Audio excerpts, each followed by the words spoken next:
नमस्कार, माझ्या Annapurna recipe channel मध्ये आपले सहर्ष स्वागत आहे। आज मी तुम्हाला उन्हाळ्याचे नवीन काहीतरी गार असं प्यावं असं वाटते सरबत मी आता थंडाई करून दाखवणार आहे। त्यासाठी तुम्हाला साहित्य दाखवते।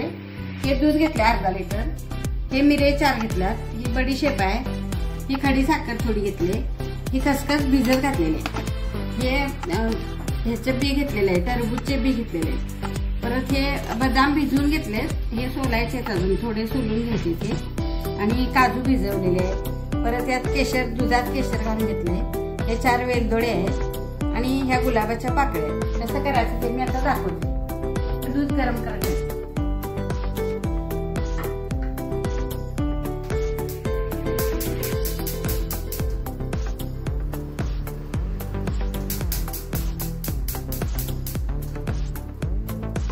दुधाला उकळी येऊ दे तोपर्यंत मी त्याचा मसाला करून टाकते। तुम्हाला मिक्सरच्या भांड्यात घालून टाकते। आधी खडी साखर वाटून घेते, खडी साखर, मिरं, बडीशेप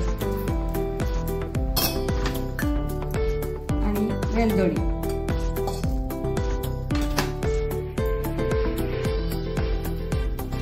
तुम्हाला वाटून दाखवते।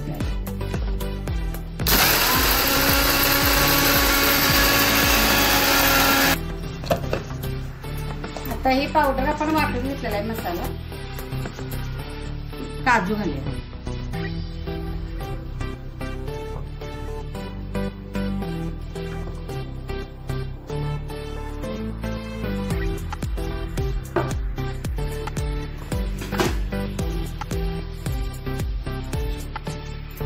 ह्यात आता मगज बी घालून घ्या आपण, टरबूज आणि बदाम सोलून घेतले, हे पण घालून घ्या, खसखस पण घालून घ्या, भिजवलेले आहे खसखस, हे वाटून घ्या।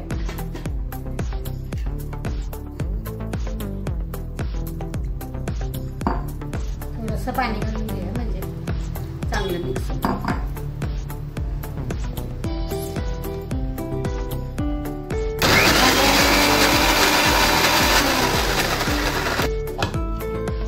हे वाटलेलं आहे आता मसाला, तर थोड्याशा गुलाबाच्या पाकळ्या पण घालूया।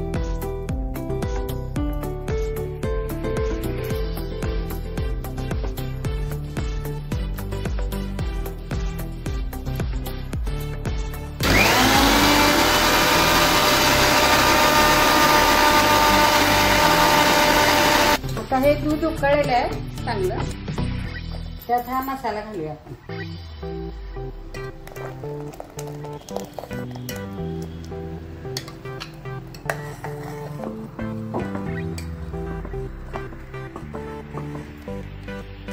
आणि हे केशरचं दूध पण घालायचं,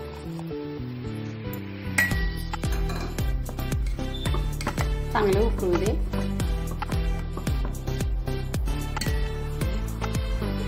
ही थंडाई आता झालेली आहे, चांगलं उकळू हे करून बघा, आणि गार झाल्यानंतर फ्रीज मध्ये ठेवा।